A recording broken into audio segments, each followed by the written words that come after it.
The next 48 to 72 hours could decide whether gold and silver explode higher or get hit with one last violent shakeout before the real move begins. That is not clickbait. Right now, the United States is openly preparing for possible strikes on Iran, and at the exact same time, the Supreme Court is sitting on a tariff ruling that could hit precious metals in the opposite direction. One event screams inflation, war risk, oil shock, safe haven panic. The other threatens a short-term relief move in the dollar and a temporary pullback in metals.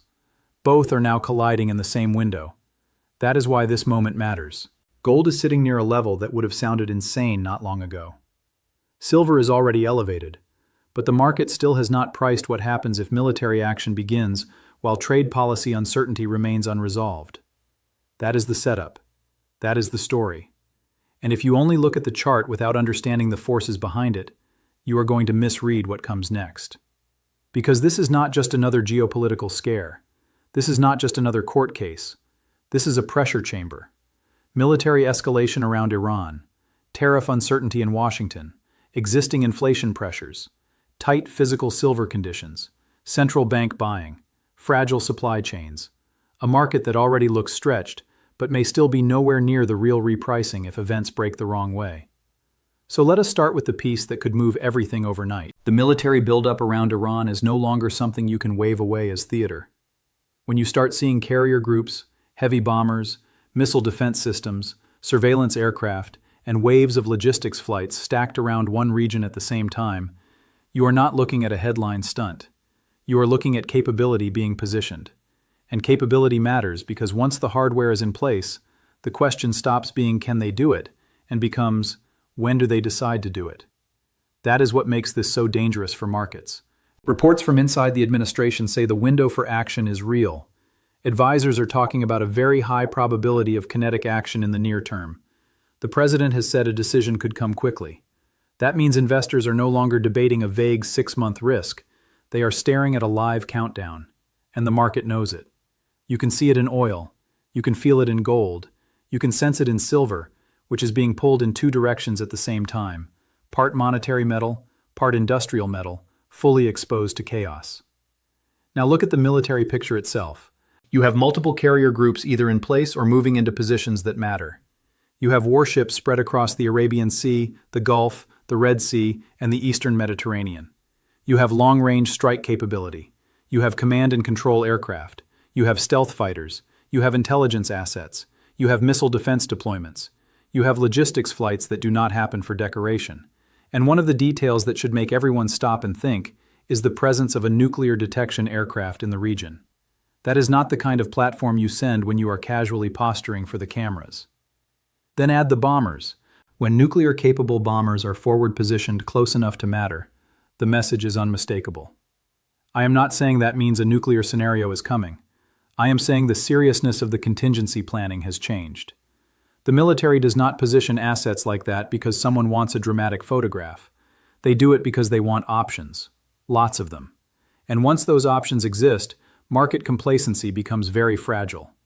This is why the timeline matters so much. A buildup like this creates a psychological threshold. Once enough pieces are in place, traders know a single statement, a single incident, or a single miscalculation can flip the entire market mood in hours.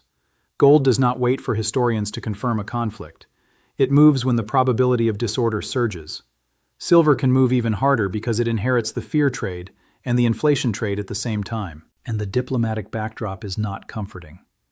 Yes, there have been talks. Yes, there have been meetings. Yes, there are still people insisting a deal is possible. But you have to separate the existence of talks from the probability of success. Those are not the same thing. A meeting can happen even when the two sides are miles apart. Progress can be described publicly, even when privately both camps know the core demands are irreconcilable. That appears to be the problem here. The United States wants Iran to accept red lines that strike at the heart of what the regime considers non-negotiable. Enrichment limits, missile constraints, regional rollback, permanent restrictions. Tehran, on the other hand, is signaling the exact opposite. It is not speaking like a government preparing to fold. It is speaking like a government preparing to absorb pressure, survive escalation, and refuse humiliation. That is the disconnect. One side thinks force can compel a deal. The other side may believe resistance is safer than surrender. That is how wars become more likely than diplomats want to admit. And then there is Israel, because this is not just a US-Iran question. It is a broader alignment question. If Israeli leadership is preparing for a near-term conflict and pressing for a much more expansive outcome than symbolic strikes, the risk profile changes dramatically. Limited action is one thing. A campaign aimed at degrading missile capacity, nuclear facilities, and broader military infrastructure is something else entirely. Markets can digest a headline strike. They struggle to digest an open-ended regional war. Now bring Russia and China into the frame, because this is where the story stops being a regional crisis and starts looking like a fault line in the global order. Joint naval activity involving Iran, Russia, and China in the same strategic waters is not just a symbolic headline. It complicates everything. It complicates surveillance. It complicates timing. It complicates deconfliction. It raises the cost of mistakes. The United States would not just be managing Iranian responses. It would be operating in an environment where Russian and Chinese assets could observe, signal, or indirectly shape the battle space. Even if none of them fire a shot, their presence matters. And if anything goes wrong, it matters even more. One misread radar signature. One missile path crossing too close. One damaged vessel that should not have been touched. One sensor feed handed to the wrong side. That is all it takes for the crisis to mutate. This is why even people who think a strike is manageable should not underestimate the escalation ladder. In theory, it is a controlled military operation. In practice, control can disappear very fast when multiple powers are crowded into the same strategic corridor. That is one reason gold responds so aggressively to this kind of setup. Gold is not trading just on the first-order event. It is trading on the tail risk. It is trading on what happens if the situation escapes the neat scenario everyone wants to believe in. Silver gets dragged along, and sometimes it does more than that. Sometimes it slingshots, because inflation fear, supply chain stress, and safe haven demand all start firing at once. Now think about the Strait of Hormuz. Roughly a fifth of the world's oil supply moves through that choke point. That alone should tell you why this is not a local issue. If conflict spills into shipping disruption, even temporarily, oil does not politely drift higher. It spikes. Insurance costs jump. Freight risk jumps. Energy costs jump. Inflation expectations jump. And the minute markets begin pricing an oil shock, gold and silver stop acting like niche assets and start acting like emergency barometers. That matters because precious metals were already strong before this risk window even opened. Gold already pushed to extraordinary levels recently. Silver already climbed hard. Central banks were already buying. Tariffs were already stoking inflation fears. Physical silver was already tight. In other words, a war scare here would not be igniting a cold market. It would be pouring gasoline on one that was already burning. That is why the upside can get violent. The positioning does not need to begin from zero. It only needs one more catalyst to turn urgency into panic. And there is another layer most people still are not fully appreciating. Silver is not just a fear asset. It is also a supply chain asset. If manufacturers see war risk building in the region tied to the most important oil choke point on Earth, they do not calmly wait for weekly data. They accelerate procurement. They try to secure components. They lock in shipments. They pay up to avoid being caught short. That matters because silver was already dealing with tightness on the physical side. War would not create that stress from nothing. It would stack new demand on top of an old problem. That is when shortages stop feeling theoretical. And history does not offer much comfort if you are hoping conflict will be neatly contained by the market. When major military operations begin, gold often moves before the average investor even understands what changed. By the time the first clean narrative appears on television, the easy entry is gone. The overnight gap has already happened. The fear premium has already arrived. And anyone waiting for confirmation ends up paying for it. That is why these moments reward preparation, not perfect reaction. Now let us flip to the other force in this story, because this is where it gets more complicated. The Supreme Court tariff ruling could land at the exact same time. That matters because tariffs have been one of the clearest inflationary inputs in the current environment. If the court strikes down the legal basis being used, the market could initially read that as disinflationary, dollar positive, and at least short-term negative for gold and silver. That is the bearish case. Relief on trade, relief on costs, relief on uncertainty, a sharper dollar, metals cool off.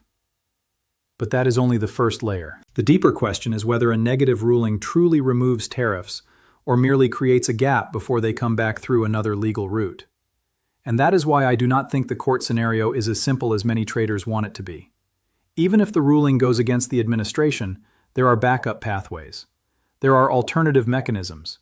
There are slower and messier legal routes, yes, but routes nonetheless. That means a court loss may create turbulence, not final resolution.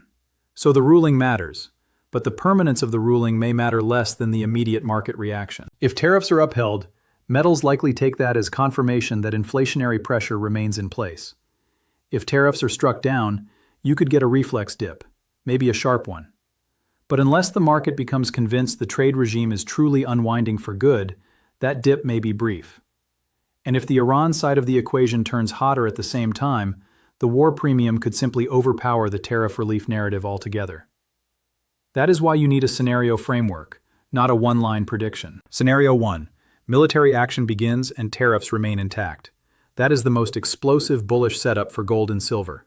You get safe haven demand, inflation fear, oil risk, supply disruption, and a market already conditioned to distrust policy stability.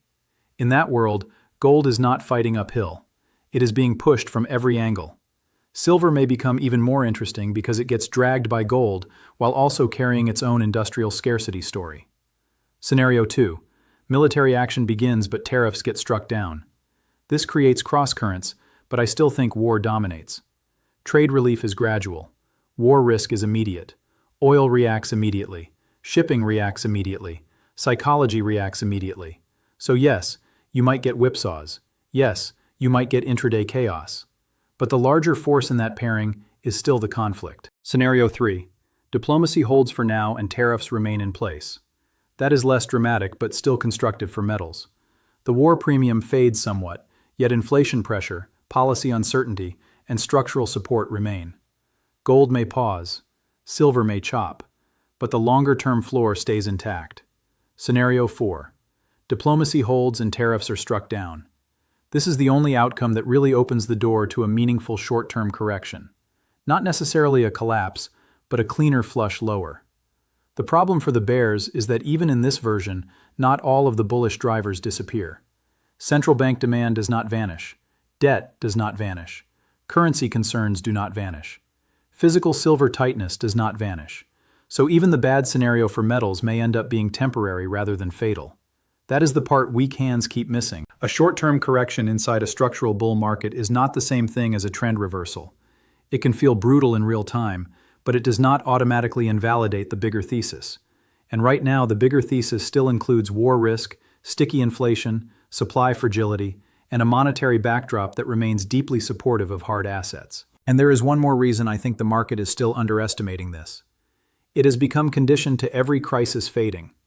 Traders have been trained to expect the same script. A scary headline appears. Gold jumps. Silver jumps. Officials calm everyone down. The market gives back the move. But that muscle memory can be dangerous when the underlying structure is different. This time you are not just dealing with a headline cycle. You are dealing with actual military positioning, a real legal shock on tariffs, and a metals market that was already carrying bullish structural pressure before either catalyst intensified. That is why this setup is so deceptive. It can look crowded on the chart and still be early in the bigger repricing. And if you hold only paper exposure, understand the risk. Paper tracks price until stress hits the plumbing. Physical is different. Physical does not care about margin changes, exchange rule changes, or a sudden repricing of delivery risk. In a calm market, the difference barely matters. In a disorderly market, it can matter a lot. So where do I stand? I think the military risk is being treated too casually by people who have not actually looked at the scale of the buildup. I think the probability of a clean diplomatic exit is lower than optimists want to believe. I think the tariff ruling matters, but I think markets may overstate its long-term bearish effect if they assume policy can be unwound neatly.